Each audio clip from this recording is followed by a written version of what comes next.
Bonjour, bonjour. Je vous salue dans le précieux et puissant nom de notre Seigneur et Sauveur, le Seigneur Jésus-Christ. Ce matin, nous avons une très très bonne nouvelle. Et cette nouvelle, de sa part, est dans Jean 11, 55 à 57. Je lis tout de suite la parole de Dieu. La Pâque des Juifs était proche. Et beaucoup de gens du pays montèrent à Jérusalem avant la Pâque pour se purifier. Ils cherchaient Jésus. Et ils se disaient les uns aux autres dans le temple, que vous ensemble ne viendra-t-il pas à la fête? Or, les principaux sacrificateurs et les pharisiens avaient donné l'ordre que si quelqu'un savait où était Jésus, il le déclara afin qu'on se saisisse de lui. Donc, la fête de la Pâque est une grande fête que Dieu lui-même a instituée.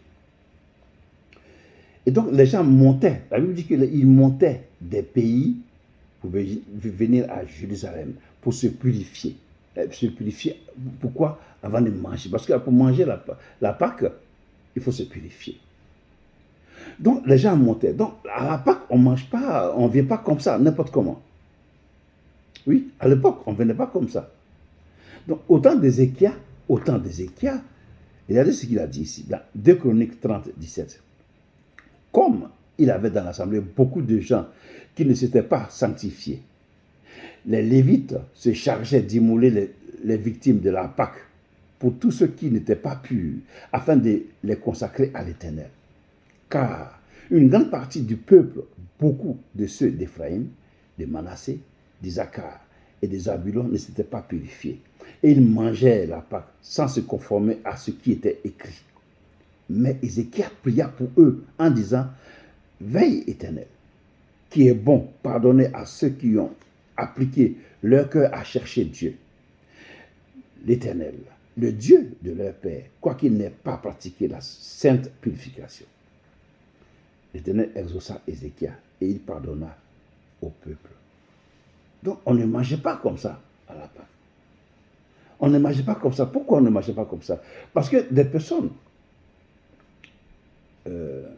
commettaient des crimes et ils venaient manger la Pâque. D'autres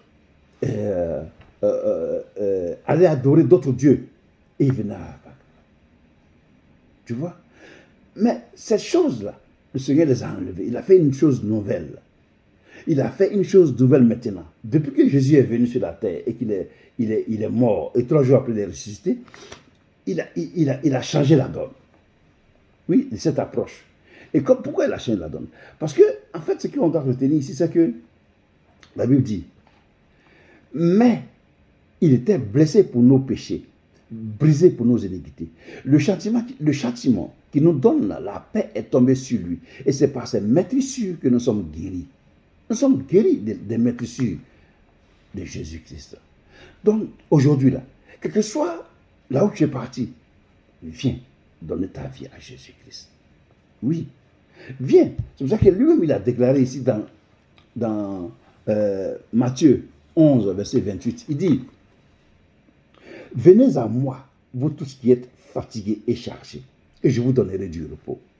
Prenez sur vous mon joug et recevez mes instructions, car je suis doux et humble de cœur, et vous trouverez du repos pour vos âmes, car mon joug est doux et mon fardeau léger. » Venez à moi, vous tous qui êtes fatigués, parce que quand tu n'es pas avec Jésus, que tu vas chez Baal, faire des sacrifices là-bas, là, ça te fatigue, mon frère.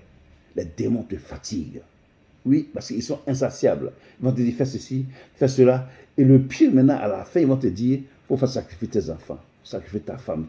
Tous ceux qui te tiennent à cœur, là, il faut les sacrifier pour accéder à tel et à tel et à tel. Ils vous fatiguent. Pourtant, Jésus-Christ dit, viens à moi, tant que tu es. Viens à moi et dépose tes fardeaux à mes pieds. Viens à moi, dépose tes fardeaux à mes pieds et prends sur toi mon jour. Et le jour de Jésus, c'est quoi? C'est d'évangéliser, gagner des âmes. C'est ça ce que Jésus te dit de t'engager à faire. Et en faisant ça, en évangélisant, ta situation elle-même se décante. Plus tu t'engages, plus Dieu décante ta situation. Oui. Venez à moi, vous tous qui êtes fatigués et chargés. Oui, viens, dépose tes fardeaux là. Tu es chargé, tu es fatigué. Depuis que tu es malade, tu es passé partout, comme cette femme dans la Bible qui avait une perte de sang pendant 12 années. Elle a dépensé son argent partout chez les médecins, chez les guérisseurs. Elle n'a pas eu de. C'est pareil. Et elle a été guérie quand elle est venue, jusqu'elle a touché la robe du Seigneur. Juste la robe qu'elle a touchée. Le sang s'est arrêté. Donc, toi, tu voulais un enfant, tu es parti faire des sacrifices, tu es allé ici, on t'a dit de faire ceci, et tu n'as rien gagné. Viens à Jésus. Toi, tu voulais un travail, tu as tout fait, mais tu n'as pas. Viens à Jésus. Toi, tu veux te marier, tu regardes, personne ne te regarde, tu fais tout, mais on ne te voit pas. Viens à Jésus-Christ. Toi, tu veux voyager, tu as fait tout. Tu dis que tu veux voyager.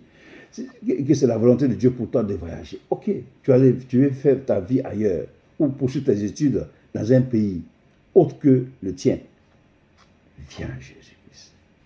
Dépose tes fardeaux au pied de Jésus-Christ et prends sur toi le jour de Jésus. Les instructions, reçois les instructions. Cherche premièrement le royaume des cieux et sa justice, ce que Dieu te demande là. Et puis ce que tu demandes là, il va te donner. Oui, c'est comme ça, c'est ce qui est écrit.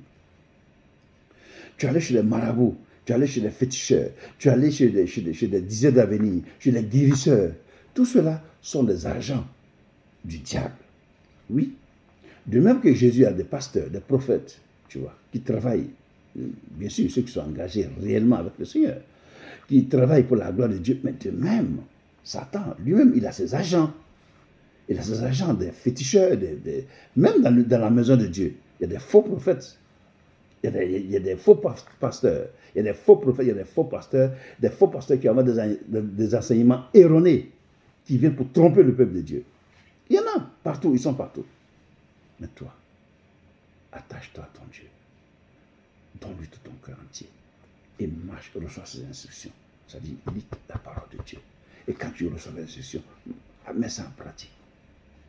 Et ne fais pas de bruit. Avance tout doucement. Jésus, qui est là dans le secret, qui voit ce que tu as fait, sera avec toi jusqu'à la fin. Et personne ne pourra t'empêcher d'avancer. Oui. Oui. Ne regarde ni à gauche, ne regarde ni à droite. Ne regarde pas les vendeurs d'illusions. Mais regarde à Jésus-Christ. Regarde à Jésus-Christ, lui seul, qui est le Dieu qui dit une parole et qui l'accomplit. Quand il te fait une promesse, il le réalise. Il réalise cette promesse-là. Quand il te fait une promesse, sois sûr et certain que cela va se réaliser. Il est un Dieu digne de confiance. Le Seigneur Jésus-Christ, en fait, ce que vous ne comprenez pas, c'est quoi? Ce qu'on nous devons comprendre, c'est que un père n'abandonne pas ses enfants. C'est ça. Le Seigneur Jésus est notre Père. Celui qui nous a créés, c'est Jésus-Christ. Il ne va pas nous abandonner. Il ne va pas nous laisser tomber. C'est pour ça qu'il dit ici, viens à moi. Tu es fatigué. Parce que tu as tourné partout. Tu as tourné partout. Tu as fait toi et ta propre force. Mais il n'y a rien. Tu n'as rien reçu. Il dit, viens à moi. Viens. Quand tu viens, donne-lui ton cœur. Donne-lui tout ton cœur entier. Ne cherche plus rien à faire à ta force. Rien. Parce que cela sera toujours le même résultat. Maintenant, abandonne tout à ses pieds. Dépose tout à ses pieds. Et reçois ses instructions. Et marche à sa suite. C'est là que tu verras la gloire de Dieu. C'est là que tu vas rendre témoignage. C'est là que tu vas dire que vraiment, j'ai tourné à rond. Personne, j'ai vu personne. J'ai marché, j'ai vu personne. J'ai tourné à rond. J'ai vu personne. C'est Jésus seul qui est le véritable Dieu. C'est là que tu feras la rencontre avec Dieu et qui va déterminer ton avenir et ton existence sur la terre des hommes.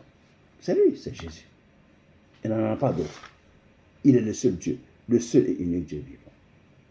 Que Dieu te bénisse, Awanama. Que Dieu te bénisse. Toi qui n'as pas compris, essaie de relire les passages que j'ai donnés. Toi qui as compris, bénis Dieu et mets ça en pratique, ce que tu as compris. Toi qui n'as pas encore fait alliance avec Jésus-Christ, qu'est-ce que tu attends? Le seul vrai Dieu qui est venu sur la terre, qui a donné sa vie jusqu'à la croix, il est mort pour toi. Qu'est-ce que tu attends? Qui, selon toi, dans ta vie, peut se donner la mort, pour toi? Qui? Ton père, il ne peut pas le faire. Parce qu'il t'aime, certes, mais ça, il ne peut pas. C'est Jésus seul ton Créateur, lui seul. Ta mère, elle t'aime autant, elle t'aime tellement. Elle ne peut pas donner sa vie pour toi. C'est impossible. C'est Jésus seul, ton Créateur. Donc n'oublie pas ça. Et donne ta vie à Jésus-Christ. Quel que soit qui tu es, quelle que soit ta religion, parce que Jésus-Christ, là, ce n'est pas une religion. Le Seigneur Jésus-Christ n'est pas une religion. Il faut bien comprendre. Le Seigneur Jésus n'est pas une religion. C'est un Père qui veut que nous ayons une relation de Père à Fils. C'est ça. Jésus, c'est la relation. Oui. Et il n'y a pas un Dieu sur la terre des hommes qui est pareil. Non, non. Ça n'a pas. Que Dieu te bénisse. Et toi qui n'as pas donné ta vie, cours maintenant. Va voir un pasteur et va prendre ton baptême et confie ta vie à Jésus-Christ et toute ta famille à Jésus-Christ pour être sauvé. Que Dieu te bénisse. Au revoir. À demain pour une autre vidéo. Dieu vous bénisse.